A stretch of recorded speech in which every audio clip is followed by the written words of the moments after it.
आखिर क्यों किशोर कुमार साहब को जमीन पर थूकने और फिर उसी अपने थूक को चाटने की सजा मिली थी? कौन थे वो शख्स जिन्होंने ये सजा किशोर कुमार साहब को दी थी? जानिए पूरी कहानी आज के एपिसोड में।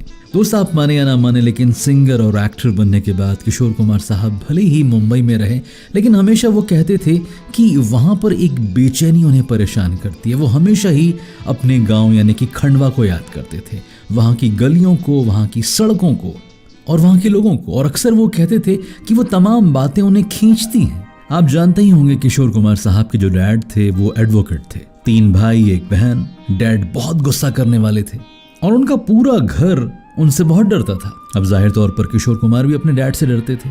क्यों? क्योंकि वो हमेशा ही पढ़ाई पर जोर देने की बात करते थे और किशोर कुमार साहब का दिल पढ़ाई में लगता ही नहीं था। फिर क्या था, रिजल्ट आना था जो नेगेटिव होता।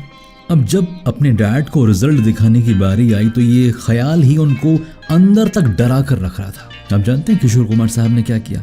उन्होंने नंबर में हेर फेर कर दी। हाँ जी, 0 के आगे नंबर लगा दिए ताकि डैड को लगे कि उनका बेटा तो बहुत अच्छे नंबरों से पास हो गया है। और शाम को वो रिजल्ट दिखा दिया और डैड बहुत खुश हो गए कि वाह बेटा, तुमने तो बहुत अच्छा काम किया। लेकिन माय डियर, किशोर कुमार साहब की ये बदकिस्मती थी कि अगले दिन जब उनके डैड मार्केट गए तो मार्केट में स्कूल के टीचर उन्हें मिल गए और जिन्होंने किशोर कुमार साहब की जो पूरी लिस्ट थी, नंबर जो उनका प्रोग्रेस रिपोर्ट कार्ड था, वो पूरा दिखा दिया कि देखिए आपका बेटा तो फेल हो गया है। शायद आप जानते हो खंडवा में एक नदी है और वो किशोर कुमार साहब की सबसे अच्छी दोस्त थी। जब भी वो घर से भागते थे, मतलब मार के डर से या डांट के डर से, तो उसी नदी किनारे जाकर वो बैठे रहते थे। उस दिन भी वो भाग गए। जैसे ही किशोर कुमार साहब ने देखा कि जो डैड गुस्से में आ रहे हैं तो वो समझ गए कि कुछ ना कुछ तो पक्का हुआ है। वो सीधे भाग गए, उसी नदी के किनारे बैठे रहे। जब अंधेरा हो गया, डर लगने लगा तो आसपास यहाँ वहाँ छिपते रहे और फाइनली रात में घर आए। और जब घर आए तो डैडी जाग रहे थे। गुस्से में जो किशोर कुमार साहब के डैडी थे उन्होंने अपने बेटे को कहा कि जमीन पर थूक और फिर चाट।